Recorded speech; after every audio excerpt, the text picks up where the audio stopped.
자, 오늘은 17번째 파라샤 공부하겠습니다. 창세기 10장 1절에서 18절, 아브라함의 하나님의 언약에 대한 신실함, 이런 주제로 잠깐 나누어 보죠. 오늘 본문은 아브라함을 두 번 죽이는 거죠. 소위. 13장에서 아브라함이, 그때는 아내 사레였죠. 사레를 팔아서 목숨을 부지한 얘기가 나오고, 덕분에 아브라함 부자가 되죠. 그리고 그 사이에 롯과 헤어지고 또 롯이 포로로 잡혀가고 구출하고 또 지난주에 앞에 19장에 보면 소돔과 고모라의 엄청 심판, 아브라함을 위대한 중보자로 세우신 이야기, 또 그리고 롯이 소알로 피난했던 그런 엽기적인 사건들, 그런 직후예요. 그러고 나서 거기서 멈추지 않고 하나님께서는 아브라함에게 이름을 바꿔주죠. 넌 아브라함이다. 또 사레는 사라다. 그러니까 사실 지금 상식적으로는 20장부터는 뭔가가 아브라함과 사라에게는 좋은 일이 일어나고 뭔가 막 더 큰 위대한 일이 일어나고 명예가 회복이 되고 이렇게 돼야 되는데 뜬금없이 마누라를 두 번째 팔아먹는 얘기가 나와요. 아주 아주 비굴한 아브라함의 가장 이 아브라함의 인생에서 가장 치부가 되는 비굴한 사건을 두 번에 걸쳐서 아주 자세하게 묘사하고 있어요. 그리고 이것은 우발적으로 두려워서가 아니라 아브라함이 처음부터 계산 다 해보니까, 올로 말하면 정무적 판단을 해보니까, 내가 마누라를 네가 내 배다른 여동생이니까 네가 아내를 하지 말고 동생이라고 해라. 그러니까 아브라함에 있어서는 반쪽 거짓말, 반쪽 진실이죠. 우리는 인생을 그렇게 살죠, 인간은. 계획적으로 마누라를 판 거죠.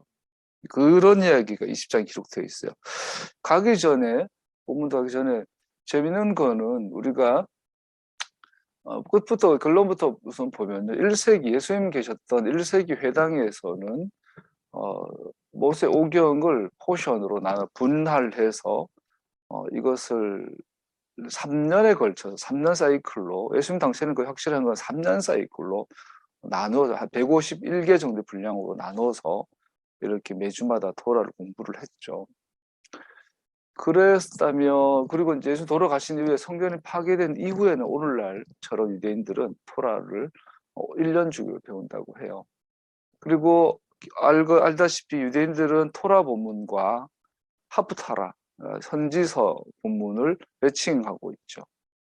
그것이 오늘날 우리가 하고 있는 3년 사이클이 예수님 당시의 3년 사이클 주기와 일치한다고 할 수는 없어요. 그러나 확실한 건 예수님 당시도 3년 사이클로 성경을 읽었고, 그리고 만약에 오늘날 유대교 전통에서 남아있는 3년 사이클이 그래도 과거의 전통과 과거의 자료를 최대한 살려내서, 만약에 오늘날 유대교가 갖고 있는 3년 사이클의 이 주기 순서가 만약에 예수님 당시의 주기 순서랑 일치하다면, 오늘 창세기 20장의 본문은 누가복음 4장에 나오는 예수님의 첫 번째 설교랑 일치가 돼요. 아시다시피 예수님 공생 초기에 당시를 이제 공개적으로 제자 양육하는 사역을 시작하실 때 먼저 요단강에서 세례하는 그 세례를 받으시고 미크바 행사를 하시고 광야로 가서 40일 금식기도 하시고 돌아오셔서 회당에 첫 번째 이르렀을 때 그 해당에서 예수님한테 설교를 부탁을 하죠. 물론 지금처럼 설교 한 명이 아니라 그 토라 본문 읽고 하프타라 리딩하고 뭐 이렇게 여러 가지의 읽는 사람이 있고 해설하는 사람이 있고 돌아가면서 많이 했으니까 그때 예수님이 어떻게 걸린 거예요. 그때 예수님께서 펴신 본문이 바로 이사야 61장 1절에서 11절, 오늘 하프타라 본문이에요. 그래서 만약에 지금 3년 사이클 예수님 당시 일치한다면 예수님께서 이사야 61장 읽었던 이 본문, 오늘날 내가 가난한 자 복음이 전파되고 뭐 갇힌 자를 해방시키고 이 희년에 대한 복음을 선포했던 누가복음 4장의 사건에 매칭되는 창세기 모세오경의 본문은 창세기 20장이 돼요. 이것을 확실히 그렇다라고 말은 못하지만 그럴 가능성은 굉장히 높죠. 그랬다면 의도적으로 하나님 예수님께서는 아브라함이 두 번 죽는, 아브라함의 가장 치욕적인, 이 아브라함의 믿음이 가장 밑바닥인 상태를 선택하셨던 것을 볼 수 있죠. 물론 이것은 꼭 그렇다고 말하지 못해요. 그러나 그럴 연계성이 분명히 있다라는 거죠. 그렇다면 예수님께서 이 땅에 구원자로 오셔가지고 가난한 자를 부유케 하시고 병든 자를 치유하시고 눌린 자를 해방시키고 갇힌 자를 포로된 자를 해방시켜 주시는 이 구원자 메시아의 사역을 강조하는 어떤 의도가 있으시다고 볼 수 있죠. 그 창세기 20장.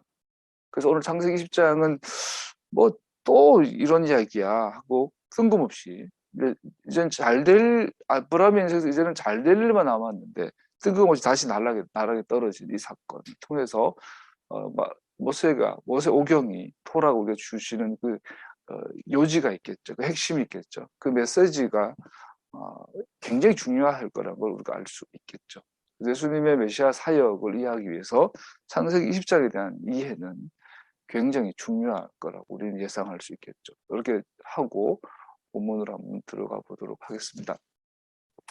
13장의 사건과 내용이 조금 변화 외에 반복되고 있습니다.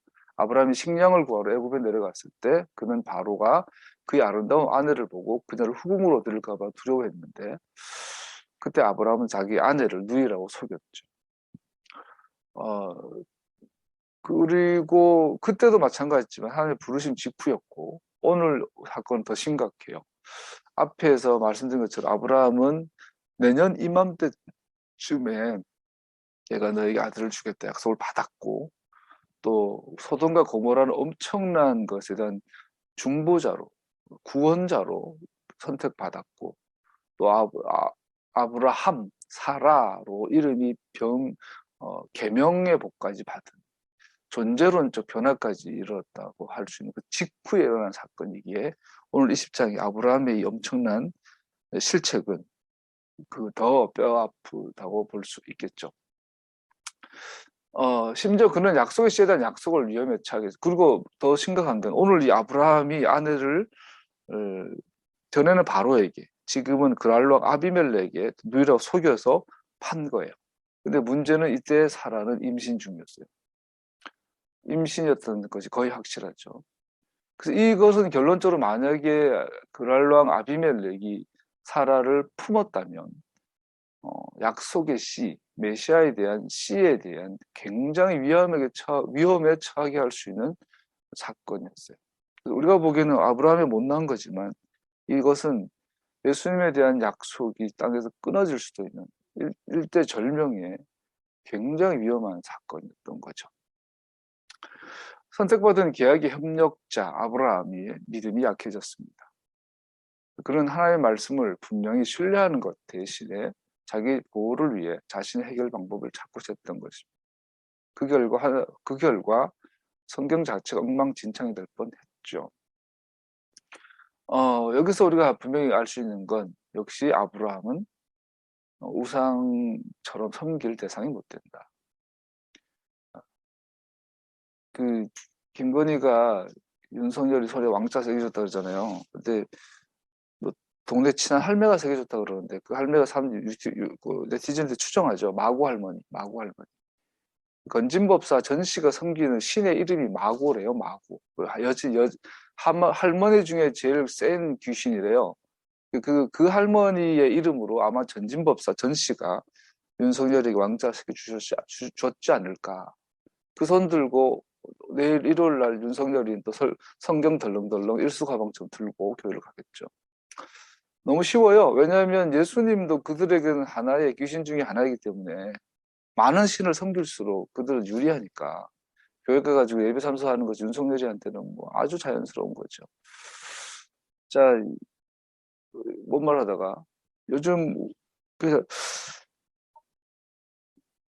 아브라함의 이러한 짓들은 하나님의 약속의 씨가 우상을 섬기는 자의 손에서 유기될 수 있는 아주 위험한 순간을 맞이했습니다.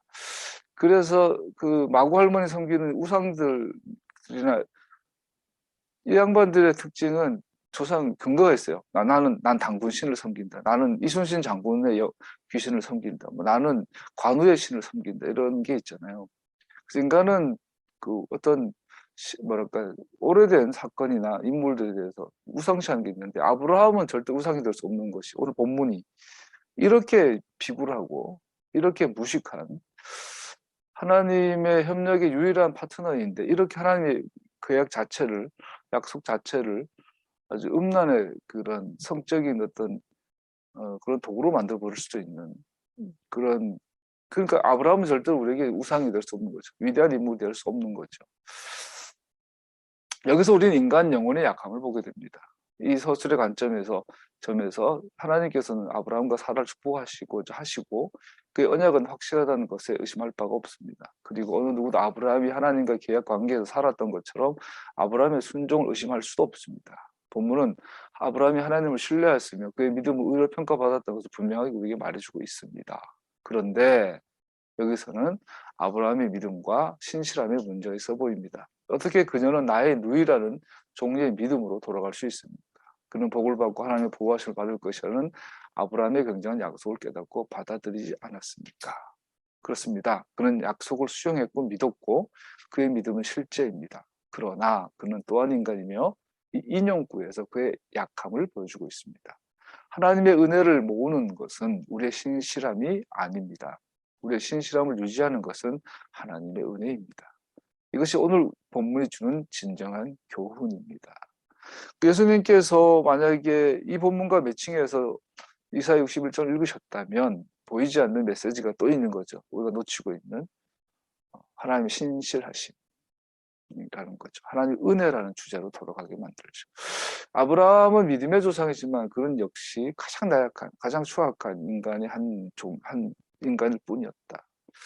결국 아브라함이 여전히 아브라함이고 여전히 믿음의 조상 소리를 듣는 건 하나님의 은혜다. 우리에게 대입하면 여러분과 제가 그 약속 안에 있다면 그 계약 파트너로 세워져 있다면 여러분과 저의 뭐 똑똑하고 잘나고 가난하고 배우고 뭐 성격이 좋고 뭐 이런 것들은 의미가 없다는 것을 말해주고 있습니다.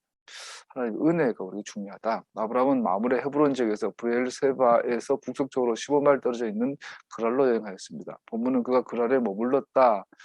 단순히 지나가는 게 아니라 한참 거기서 살았다. 의지하고 살았다. 아브라함은 여기서 이방인 게르의 전제가 되죠. 뒤에서 아비멜렉이 너 왜 거짓말했냐 추궁했을 때 이곳은 하나님을 두려움이 없기 때문에 거짓말했다. 끝까지 걔가 변명이고 한 거죠. 근데 사실 우리가 아브라함의 입장에서도 그랬을 거예요. 뭐 안 그러면 죽는데 어떡해요. 그런데 이 평가는 자기 판단이었다. 아브라함과 블레셋 사이에 사람들이 하나님의 언약을 따라 행동하지 않을 것이라는 것을 옳게 판단한 아브라함은 자신의 약점을 드러냈다. 그러나 시나리오는 다시 한번 아브라함의 언약의 핵심적 본질은 하나님의 신실함이 있는 것이지 아브라함에게 있지 않다는 것을 강조합니다. 이것은 아브라함의 믿음이 옳다거나 이 이야기처럼 명백한 그 약한 믿음이 우리에게도 적합한 모범이라는 것을 의미하지는 않습니다. 오히려 그것은 우리의 어려운 환경에서 우리 믿음을 어떻게 실행하는지를 재평가하도록 요구합니다. 오히려 이 이야기의 주요 핵심은 이제 빨간 것이 중요하겠죠. 아브라함을 향하여 하나님의 신실함을 증명하는 것입니다. 하나님께서 주신 계약은 아브라함보다 더 큽니다. 구속의 전체 이야기를 포함합니다. 그래서 계약은 궁극적으로 아브라함을 의지할 수 없습니다. 예수님께서 이사야 61장을 펴시고 보이지 않는 행간으로 말씀하고 계신 거죠. 아브라함은 믿음의 대상이 아니야. 계약은 정확하게 하나님의 주권적 의지와 심지어 인간의 약함과 무능력에도 불구하고 그 계약을 유지하실 수 있는 하나님의 능력을 의지합니다. 하나님의 인간의 신실함을 의지하지 않습니다. 이것이 우리에게 일종의 변명이지만 동시에 위로도 되죠. 여러분 제가 완전하지 못해도 부족하고 문제가 많아도 괜찮다. 심지어 우리가 믿음이 없을 때에도 하나님은 신실하십니다. 왜냐하면 그는 자기 자신을 부인하실 수 없기 때문입니다. 그래서 우리에게 문제는 내가 신실하냐, 내가 좀 괜찮은 사람이냐가 아니라 내가 그 약속 가운데 있는가, 내가 약속의 당사자인가, 이게 중요한 문제죠. 계약의 약속들은 손대지 않은 그대로 남아 있습니다. 왜냐하면 하나님께서는 그 계약을 완성하시는 분이시기 때문입니다. 아브라함이 신실한 가운데 있든지 지금처럼 가장 추잡한 가운데 있든지 그 계약의 약속들은 그대로 보존되어 있다. 이것이 은혜다라고 말하고 있죠. 이 진리는 먼저 아비멜렉과 그의 법정을 하나님께서 주권적으로 통제하신 것으로 증명됩니다. 그랄의 왕은 우즈의 왕을 만나게 되고 그 결과는 좋지 않았습니다. 너는 죽는다. 그것들은 강조하는 것입니다. 아비멜렉은 경고를 받은 것이 아닙니다. 네 결정을 바꾸지 않으면 너는 죽을 것이다가 아니고 하늘의 법정은 이미 판결을 내렸다. 너는 유죄, 너는 사형. 그 선고가 내려집니다. 죽음. 그 이유가 무엇일까요? 네가 취한 여자는 결혼한 여자이기 때문이다. 한 남자와 그의 아내 사이의 결혼에 대한 계약은 하나님의 눈에 신성하며 그것을 깨려고 시도하는 사람들은 하나님의 공의의 법정에 유죄가 됩니다. 넘어가고요. 꿈에 근데 좀 더 요 내용을 살펴보면 재미있는 것을 발견하게 돼 굉장히 중요한 메시지를 찾게 되는데요. 꿈에 아비멜렉을 경고했습니다. 처음에 그는 신들이 꿈에 찾아온 것으로 생각했습니다. 알라신, 엘신, 뭐 우리 그 고대 근동의 신의 그 가장 흔한 이름이 엘이죠. 엘신이죠. 엘로힘, 그 하나님의 이름도 거기서 나왔죠. 그런데 뭐 재밌는 건 이거예요. 오늘 본문의 히브리어 원어에 보면 이 아비멜렉이 꿈에 하나님이 찾아오시는데 엘로힘이라고 표현하지 않고 아도나이라고 표현한다는 거죠. 그는 하나님을 아도나이라고 부릅니다. 마소라 학자들은 이 단어가 우리에게 그에게 대답하는 분을 기억하게 한다고 지적합니다. 아비멜렉은 아브라함이 18장 3절 이하에서 사용한 것과 같은 주장을 사용합니다. 오 주님, 흠없는 사람까지도 죽이실 겁니까? 이건 이해가 안 되죠. 아비멜렉도 아도나이 하나님을 알아? 근데 이제 뭐 이건 정확한 모르겠죠. 나중에 후대 편집자인 모세가 이것을 이렇게 기록했는지 아니면 처음부터 진짜로 그렇게 말했는지 진짜로 말했으니까 그렇게 기록했겠죠 당연히. 근데 여기서 힌트가 있어요. 여기 보면 3절 그런데 그날 밤에 하나님의 꿈에 아비멜렉이 나타나셔서 말씀하셨다. 네가 이 여자를 데려왔으니 너는 곧 죽는다. 꿈에 신이 나타났는데 이 신이 아브라함과 이 사라라는 여자랑 관계가 있구나. 그건 아마 내 개인적인 상상이에요. 아브라함은 유명하니까 아비멜렉도 알았겠죠. 그리고 아브라함은 아도나이라는 신을 섬긴다더라. 나는 마고를 섬기고 난 당군을 섬기고 나는 뭐 베르를 섬기고 나는 마루둑을 섬기는데 저 사람은 아도나이를 섬긴다 하더라. 근데 저놈이 그 팔레스타인에 있는 그 왕들 다 패배시켰다 하더라. 대단한 놈이네. 그랬으니까 아마 알았겠죠. 그래서 어쩌면 아도나이라고 표현했을 수도 있겠죠. 어쨌든 아비멜렉 앞에 나타나신 분은 주님, 아도나이 하나님이세요. 예수님이기도 하죠. 그런데 그분 앞에서 이 아비멜렉은 굉장히 정당한 자기 변호를 합니다. 자기의 눈에, 자기 기준에 그는 흠이 없었어요. 아비멜렉은 하나님이 나타났지만 그 앞에서 양심의 가책이 없었어요. 왜냐하면 불법을 행한 게 하나도 없으니까. 나는 네가 그 사람도 인정해요. 나는 네가 결백하다는 걸 안다. 다른 말로 말하면 사라를 향한 너의 의도는 네 자신의 기준에서 옳고 그런 것에 일치한다. 네가 행한 것은 분명히 너의 문화에서는 받아들일 수 있는 것이다. 아비멜렉은 남의 여자를 뺏은 게 아니죠. 어쩌면 존경하는 아브라함이라는 사람의 여동생을 취한 거죠. 그것도 정식 아내로. 그리고 그 당시에는 너무나 흔한 일이었고 이것은 부끄러움이 아니었죠. 그래서 아비멜렉은 하나님 앞에 난 죄 없어요 변호하죠. 근데 하나님의 반응이 재밌어요. 정반대. 아니야 너는 죽어. 그러면서 이 아비멜렉은 인간의 문화에서는 정당하고 아주 양심적인 아주 단호한 훌륭한 사람일 수 있어요. 손님을 제대로 대접하는. 그런데 하나님이 이렇게 해요. 나를 대적하여 죄를 짓는 것.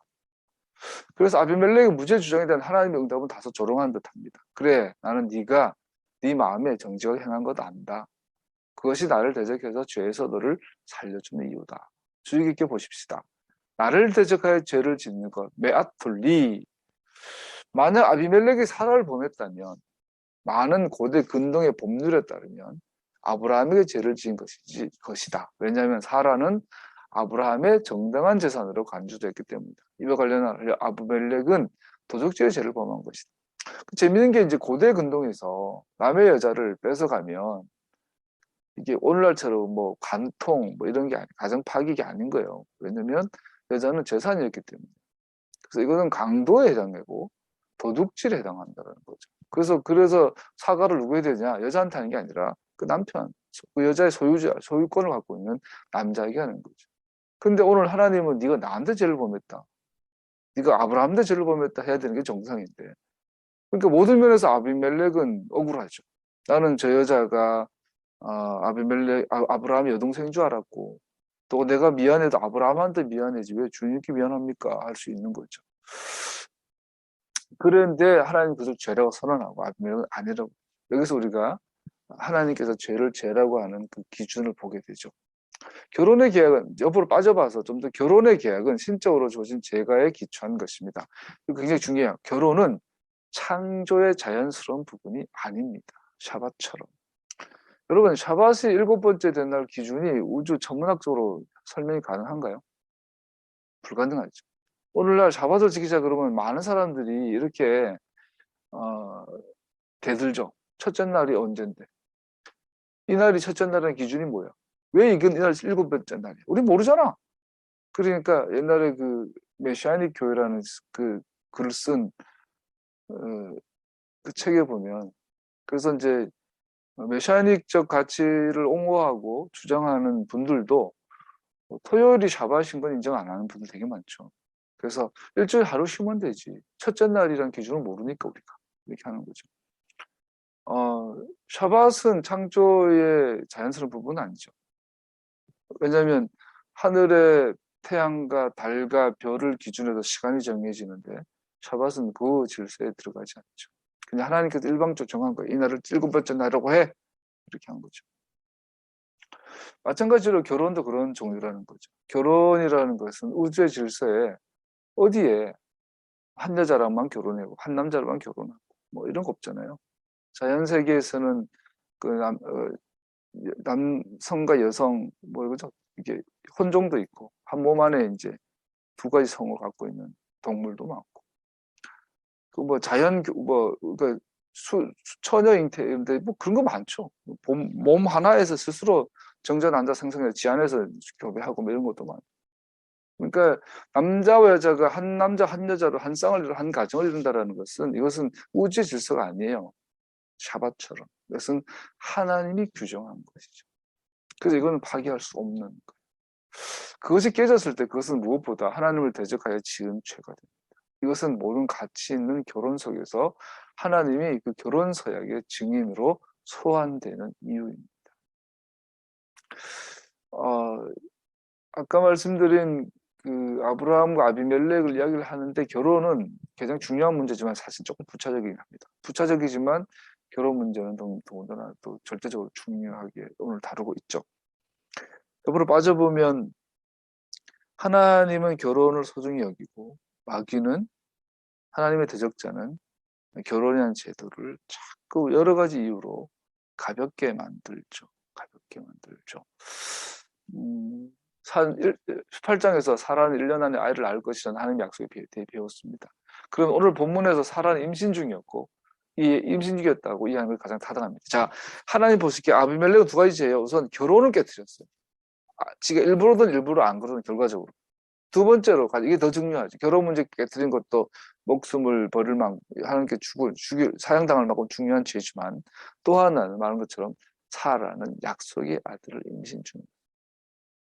하나님의 초자연적 능력으로 약속한 아이들이 임신 중이었는데 이것이 깨어질 이게 놓인 거죠. 두 가지 죄예요.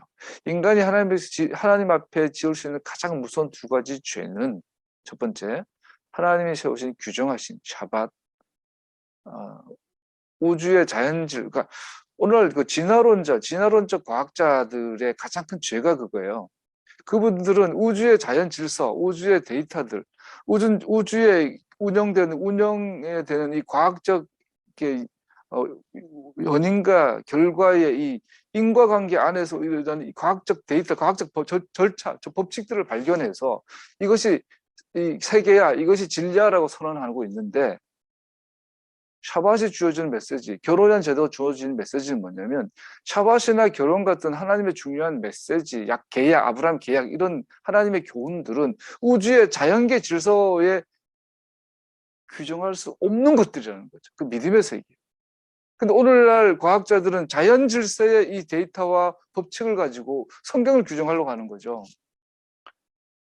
근데 성경 하나님은 그걸 가지고 넌 내 앞에서 죄를 지었어라고 하라고. 그래서 그 중에 그 죄의 구체적인 면에 들어가면 첫 번째 샤밧이나 결혼이나 이런 거 하나님 약속 이런 것처럼 하나님이 우주 질서와 다르게 따로 규정하신 것들을 거역하는 죄가 있고, 또 하나는 약속의 자녀를 하신 언약, 계약에 대한 도전하는 죄가 있는 거죠. 그것이 죄라고 말하는 거예요. 불신자들이 갖고 있는 죄는 본질은 그거예요, 그거. 그래서 불신자들이 오늘날 뭐 술 먹는 건 죄가 아니에요, 그죠? 돈 사랑하는 건 죄가 아니에요. 사람이 돈을 당연히 사랑하게 돼 있죠. 명예도 사랑하죠. 그게 죄가 아니에요. 그런데 그러한 오늘 하나님 없다 하는 학문의 소중함은, 저는 그래서 과학자들, 진화론적 이런 과학자들의 그대 연구 결과들 너무나 소중히 여기죠. 정말 내가 머리만 좋다면 다 공부해보고 배워보고 싶어요. 그런데 그걸 가지고 하나님이 있다 없다로 들어가게 되면 그건 죄가 될 수 있는 거예요. 로봇으로 빠져보는데, 사라에 임신할 수 있는 능력은 특별히 그녀를 위한 하나님의 기적 같은 행하심이었습니다. 아비멜렉이 자신의 마음을 따랐다고 할지라도 그는 그 유일무이한 임신에 있어서 사라의 주님이신 하나님께 죄를 지은 것입니다. 그래서 하나님께서 나서신 것입니다. 그의 계약에 대한 신실하심이 명확합니다. 비록 자신의 문화와 정치적 능력에서 자신의 권리를 행사하는 우상의 왕이라도 전능하신 분의 계획을 이기거나 방해할 수 없습니다. 언약의 아들에 대한 약속은 계속해서 약해지지 않습니다. 또한 아브라함의 믿음의 실책도 계약을 파기하지 못합니다. 하나님의 주권은 비록 인간의 신실하지 못한다 할지라도 좌절되지 않을 것입니다. 그 죄란 무엇이냐? 하나님이 약속하신 계약에 대해서 무관심하거나 그것을 파기하려고 하는 것이 죄다. 두 번째가 하나님께 규정하신 그러한 질서를, 샤밧의 규정도, 절기라든지 결혼이라든지 이런 것들을 도전하는 것은 죄다. 그 불신자들은 그래서 죄인인 거예요. 그런 면에서도. 그러면 교회, 오늘 기독교는 죄 아닌지냐? 기독교는 하나님이 규정하신 샤밧을 거역하잖아요. 교회 안에 결혼이 세상 밖의 결혼하고 다를 바 없어졌잖아요. 뭐 그놈이 그놈이에요. 나는 교회 다니고 예배 드리고 예수님을 구주로 영접했으니까 괜찮을 거라 착각하고 살고 있는 거죠. 죄인, 그 여전히 죄인데. 그래서 윤석열이 같은 우상숭배, 요즘 뭐 법사, 도사 그러지만 전진법사가 아니고 무당 전진이잖아요. 정법, 건진법사? 무당, 박수무당 건진이잖아. 엄밀히 말하면, 진짜 말하면.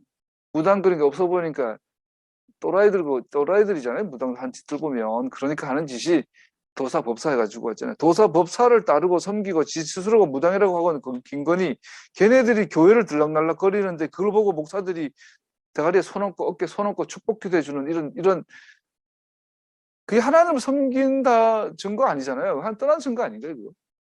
극성방송 김장한 목사가 그리고 김상한 목사가 그리고 어깨에 축복기도 해줘요, 무당한테. 그런데 교회가 그들을 지지해요, 교인들이. 그래서 하나님 떠난 증거 아닌가요? 전도하려고 그런다. 입에 침을 바르고 거짓말해야죠.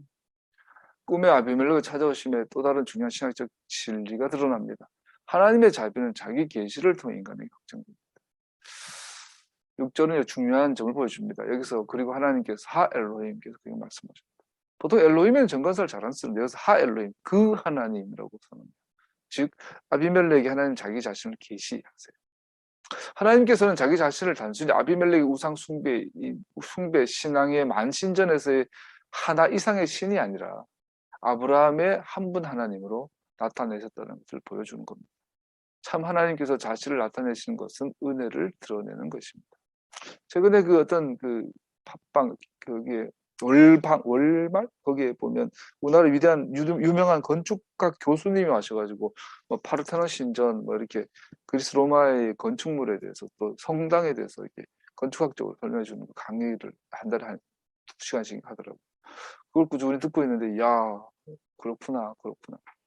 서양 문화와 서양 건축은 이 우상 숭배와 제우스, 이 판테온, 이 여러 신을 한 신전나 열신을 모시고 있는 그 신앙 사상과 뺄 수가 없더라고요.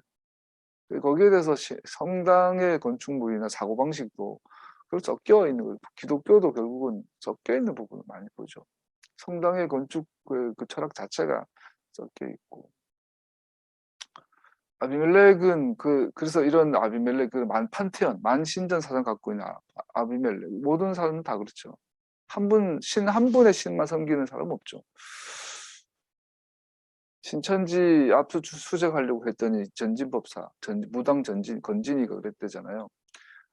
그 이만희도 영매니까 우리와 같이 신과 교류한 사람이가 그 사람 건들면 부정탄다. 건들지 마라. 그래서 대한민국의 검찰총장이 압수수색을 취소시켰죠.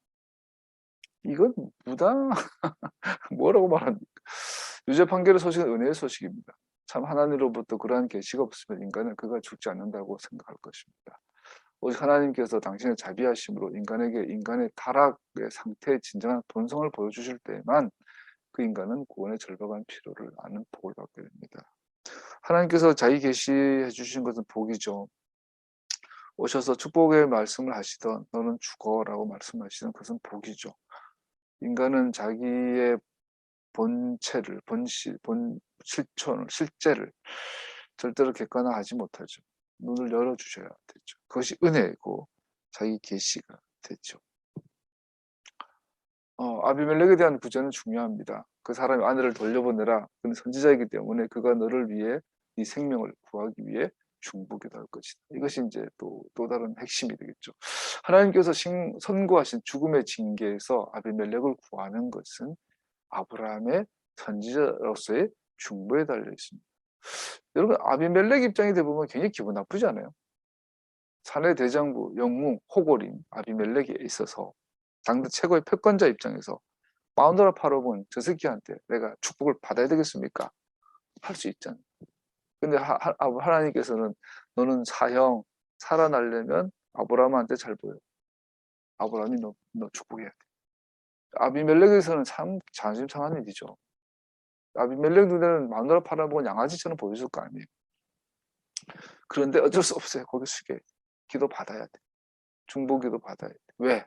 하나님 그렇게 하라고 하니까. 여기서 아브라함이라는 하나님의 선택하신 백성의 그 존재 자체 위대함을 보게 돼요.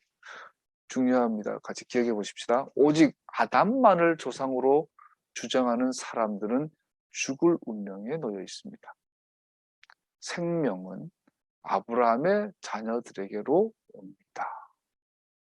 그래서 아담의 후손을 상징하는 아비멜렉, 주구, 그러나 생명을 상징하는 아브라함과 그의 자녀들. 바울은 이것을 알았고 그래서 그런 유대인이든지 이방인이든지 오직 아브라함을 아버지라고 부르는 사람들만 구원의 계약적 약속에서 안전하다고 가르치는데 그렇게 열심인 이유입니다. 로마서 4장. 마찬가지로 히브리서 기자는 사실 주님께서는 천사들을 도와주시는 것이 아니라 아브라함의 자손들을 도와주십니다. 그는 아담의 자손이라고 하지 않고 오히려 자신의 정체를 아브라함과 언약의 일원으로 찾으려는 자들이라고 말합니다. 선지자로서 아브라함은 아비멜렉 하나님 사이에 섭니다. 그러므로 그는 왕을 위해 그를 대신해 하나님의 자비를 구하는 중재하는 위치에 있습니다. 이것은 아브라함은 하나님의 친구이기 때문입니다. 하나님의 계약의 은혜는 하나님의 계약의 동반자인 아브라함과 연결성을 찾는 자들에게까지 확대됩니다. 여기서 우리가 처음에 나눴던 예수님께서 해당으로 돌아오셔가지고 갈릴리 해당이죠. 돌아오셔가지고 은혜의 복음을 전하시고 가난한 자가 노인받고 포로된 자가 해방되고 그렇게 말씀하시고 나서 이 말씀이 오늘날 너에게 응하였느니라. 아브라함이 보여주는 중보자의 절대성, 중보자의 능력, 하나님의 계시를 이제 네가 보고 있는 나, 예수인 나, 메시아이신 예수아를 통하여 이제 이루어졌다라고 선언하고 있는 거죠. 그래서 다시 말씀드리지만 예수님을 알기 위해서 우리 반드시 아브라함의 계약으로 돌아가요. 예수님 사랑합니다. 예수님 알기 원합니다. 입 맞춰주세요. 나를 주의 침소로 들려주세요. 나아주세요. 우리 그런 찬양도 하잖아. 아가서처럼.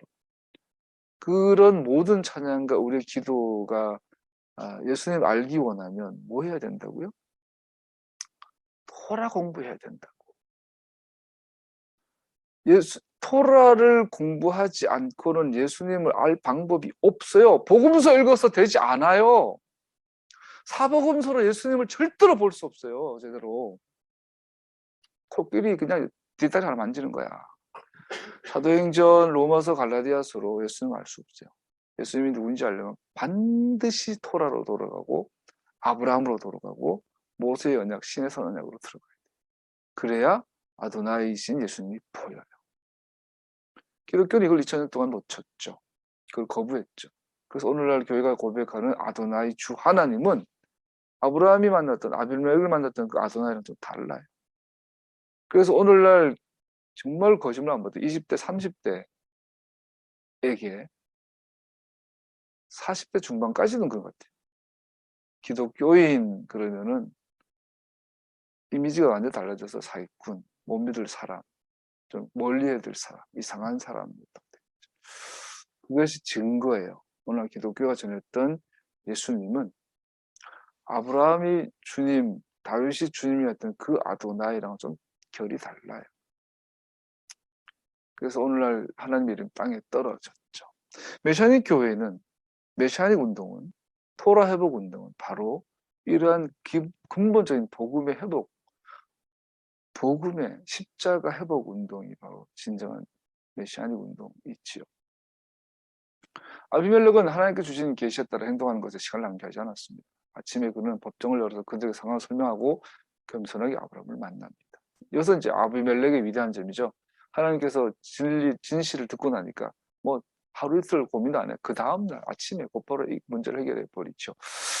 성경 이야기에서는 매우 빈번히 이교도들의 순종이 하나님 자신이 선택하신 백성들보다 훨씬 더 중요함을 봅니다. 성경에 보면 많은 경우에 이 교도들, 이방인들이 하나님을 만났을 때 훨씬 더 똑똑하게 행동하는 것을 많이 보게 돼요. 다시 행동을 합리화하는 아브라함의 시도는 전체 이야기 관점에서 보면 매우 초라해 보입니다. 여기서 이제 옆으로 빠져보면 그 사라를 돌아보죠. 사라 이 여자는 왜 이랬을까? 생각보다 똑똑한 여자인 줄 알았는데 아니 저번에 그렇게 당했으면서 이번에 임신까지 하니까 다른 사람은 몰라도 사라 자신이 알았을 거 아니에요. 자기가 임신했다는 걸. 그 임신을 90년을 기다렸잖아. 그럼 웬만하면 차라리 죽여라. 당신도 죽어라. 차라리. 나를 또 여동생으로 팔아먹지 말고. 이래야 되는 게 사라답지 않나요? 이름도 이제 사라인데. 근데 이 바보같이 100살 넘은 노인네가 오늘 죽어도 안 아까울 인생을 살았으면서 그 놈의 목숨이 뭐라고 자신있게 말할 수 있는데 지금 나는. 내가 아브라함의 100살이라면 난 그냥 죽겠어요. 뭐 더 살아. 뭐 낙이 있다고 사는 거에 그게 자꾸 이렇게 뭐 했는지 모르겠어요. 이렇게 하나님의 약속을 지키기 위해 죽었다 그러면 명예잖아. 근데 왜 아브라함과 사라는 비굴하게 몸을 팔아서까지 살아남으려고 했을까요? 이해 안 되는 건 또한 사라예요. 남편이 그러면 따귀를 때려야지. 이놈의 새끼야. 나이 100살이 돼서도 아직 나 팔아먹냐. 그래야 되잖아. 근데 사라는 동의를 해. 똑같이 마누라 여동생인 척하고. 근데 더 웃긴 건 나이가 90살이에요. 여러분 이게 아비멜렉도 웃긴 놈이죠. 나이 90된 할매가 뭐가 이뻐가지고 이래가지고 아브라함도 꽤 유명이긴 한데 지도 웃기잖아. 당대 영웅인 왕과 당대 영웅인 아브라함이 서로 속이고 있는 거야. 서로 90세 할매는 우리로서 이해할 수 없는데 이것을 정치적으로 보면 이해가 되죠. 당시에 있어서 이것 정략 결혼이 되는 거죠. 아브라함이라는 그 군장 국가까지는 못 갔지만 굉장히 강력한 부족장이 있고 그가 거느리는 300~400명의 가신들은 뭐 오늘 말하는 칠곡집 특수부대 얘들이 달리던 당시에 국가가 무너질 만큼 강력한 군사력을 가진 그런데 지금은 좀 가난해. 먹을 게 좀 떨어졌어. 아비멜렉에 있어서 아브라함은 굉장히 무서운 존재죠. 그러니까 아마 서로가 이제 정작 결혼을 통해 가지고 서로가 상호 이제 불가침 이런 걸 맺는 의미이기 때문에 그렇게 이해하면 간단해요. 그때 뭐 90살 안에 100살 된 여자라도 마음대로 들 수 있는 거죠. 아비멜렉에 있어서 보세요. 아마 여러 가지 머리가 돌았겠죠. 아, 구입살 됐고, 그러니까 아비멜렉이 보니까 정작 결혼하자고 한 소리니까 가가지고 잠자리는 하지 않을 수도 있겠다. 어떤 이런 생각이 있을 거야, 사라가. 그런데 우리가 가장 좋게 사라를 변호해 본다면, 사라는 자기 속에 아이가 움직인 것을 보면서 하나님 앞에 능치 못하시 없겠네. 엘샤다이 하나님을 아마 기대했을 수 있어요. 그래서 내가 지금 저 노인네 저거 미친놈 저 100살이 돼서도 아직 내 팔아먹네. 욕하고 싶지만 동의하고 순종. 이거 제 상상입니다. 찾아가가지고 아브라함한테 가서 다섯고지 90살 된 할매가 너 처녀인 척하고 이렇게 있을 때 하나님이 뭐라도 하겠지. 내 생각이에요. 하나님께서 뭐라도 어떻게라도 하시겠지. 설마 나를 뭐 겁탈당하게 하겠어? 나를 새 시집 보내겠어? 뱃속에 약속의 아들이 있는데 그 이스마엘까지 내쫓으면서까지 독하게 마음먹고 지켜낸 아이인데 하나님께서 하시지 않겠어요? 막연한 믿음이 아니었을까 생각을 해봅니다. 그러한 여지도 좀 있어 보입니다. 실제로 다 읽어보면. 자, 우리는 사라가 왜 그 책략에 동참했는지 질문할 수 있습니다. 그래서 여러 가지 상상할 수 있지만 확실한 건 사라 입장에서 할 수 있는 선택에 기회가 별로 없었어요. 아브라함의 말을 듣는 것 외에 뭐 다른 방법이 없었을 거라고 이해하고 봐줍시다. 넘어갑시다. 그래서 이제 베드로가 여기서 이제 문제는 베드로가 이 사라를 극찬을 해요. 베드로전서 3장 1절 6절에 보면 이게 이제 요거만 하고 마칠게요. 오늘날 여자들은 페미니즘에 알게 모르게 물든 여자들은 아마 거품 물고 요구할 거예요. 신재 이런 여자들은 아마 막 도끼를 보고 반대할 거예요. 하나님 말씀. 베드로전서 3장 1절 6절 아내가 된 이 여러분 이와 같이 여러분은 자기 남편에게 순복하십시오. 그러면 비록 말씀에 복종하지 않는 남편일지라도 말을 하지 않고도 아내 여러분의 행실로 말미암아 구원을 얻게 될 것입니다. 그들이 여러분의 경건하고 순결한 행실을 보고 그렇게 될 것입니다. 여러분은 머리를 꾸미며 군부치를 달거나 옷을 차려입거나 하여 거치장을 하지 말고 썩지 않은 온유하고 정숙한 마음으로 그 속 사람을 단정하도록 하십시오. 그것이 하나님께서 보시기에 값진 것입니다. 이거 요즘 여자들 보면 꼰대라고 하겠죠. 전에 하나님께 소망을 두고 살던 거룩한 여자들도 이와 같이 자기를 단정하고 자기 남편에게 순복하였습니다. 사라가 아브라함을 주인이라고 부르면서 그에게 순종하였던 것 같습니다. 여러분 선을 행하고 아무리 무서운 일도 두려워하지 않으니 사라의 딸이 된 것입니다. 오늘 본문을 보고 기분 나빠요. 사라의 딸이 된 것입니다. 90살 된 할머니. 90살 동안 기도하면서 얻은 약속의 아들. 그놈이 뱃속에 뛰어놀고 있는데 100살 먹은 노인네가 자기를 외간 남자한테 팔아먹는데 순종한 사라. 그 딸입니다. 이해가 안 되잖아요. 근데 베드로는 왜 이렇게 했어? 이렇게까지 아내들이 남편이 말도 안 되는 요구를 하는데 순종해야 될까요? 베드로는 이렇게 말해요. 순종해라. 미치고 팔짝 뛰겠죠, 오늘 여자들은. 요거하고 맞추면 되겠네요. 여기서 아까 예제르 케네그 즉 창세기 2장 7, 8절에 보면 하나님께서 여자와 남자를 먼저 만드시죠. 사람을 먼저 만드시고 혼자인 것이 보기 좋지 않다. 그러고 갈대로 여자를 만드셨어요. 그리고 여자란 존재를 규정을 해요. 돕는 배필. 남자를 돕는 배필, 돕는 자로서의 존재 가치가 여자에게 주어지죠. 그래서 여자는 남자를 돕는 자예요. 그래서 그런 의미에서 베드로나 야고보는 남자에게 순종하라고 해요. 야, 내가 남자인 내가 봐도 이거 말이 좀 이상해. 그럼 뭐 아브라함처럼 이런 말도 안 되는, 그럼 남편이 마약하자고 뭐 해야 되나? 남편이 막 우상 섬기자 그러면 우상 섬겨야 되나? 사람 죽이자고 죽여야 되나? 왜 그래야 되나? 그래서 혼자 고민해 봤어요. 제 개인적인 생각이에요. 기억할 건 하와를 만들기 전에 아담이 있었어요.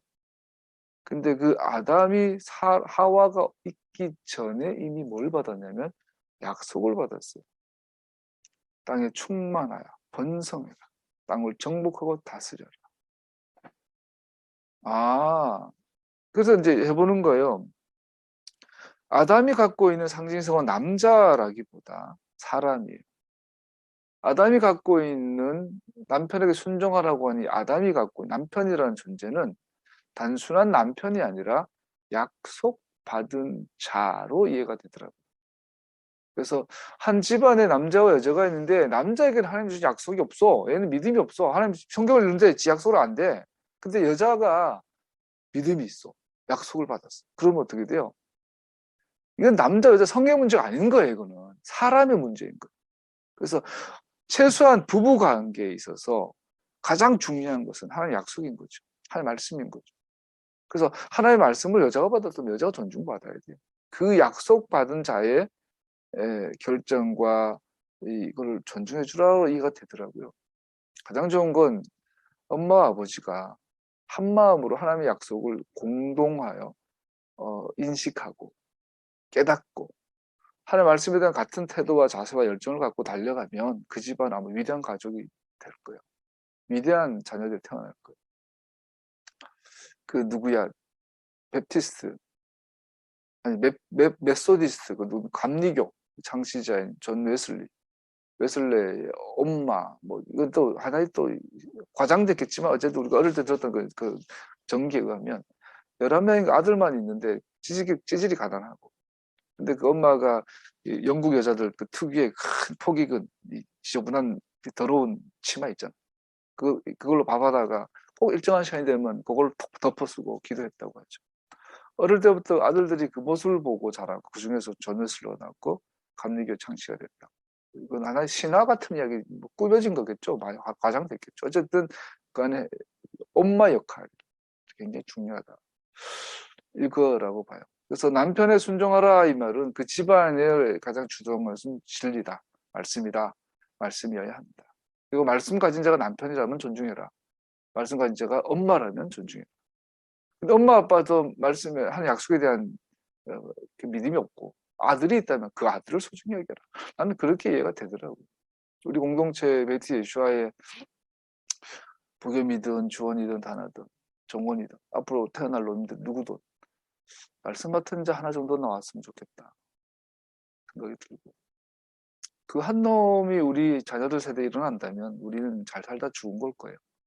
근데 그 한 놈이 없다면 나는 목사로서 실패자고 살겠죠. 죽을 때 아마 아유 한숨 쉬고 죽겠죠. 근데 그런 한 놈이 있는 걸 보고 죽을 때는 나는 웃으면서 죽을 수 있겠죠. 여러분들도 마찬가지니까. 개인의 그 집안도 교회도 주님께서 약속하신 그 약속이 중심인가? 오늘 아브라함은 사라에게 있어서 아비멜렉에 있어서는 양아치, 사라에게 있어서는 뭐 이런 놈이 다 있어. 100살이 돼도 철모 없던 철딱서는 남편. 그런데 중요한 건 아브라함 속에는 하나님으로부터 받은 약속이 있었어요. 그래서 사라는 그를 돕는 결정을 한 것 같아요. 그래서 사라는 위대하다고 사도 베드로가 칭찬한 것 같아요. 여러분과 저희도 이런 믿음, 하나님의 약속에 대한 믿음, 약속하신 하나님에 대한 믿음, 그 약속을 주신 분은 예수님, 십자가에 달리신 예수님이 바로 우리에게 털어주셨다는 사실을 아는 믿음 가운데 세워지고 축복합니다. 그래서 이 땅의 우상이 끊어지고 정말 제발 하나님 두려워하는 정권이 다시 세워졌으면 좋겠습니다.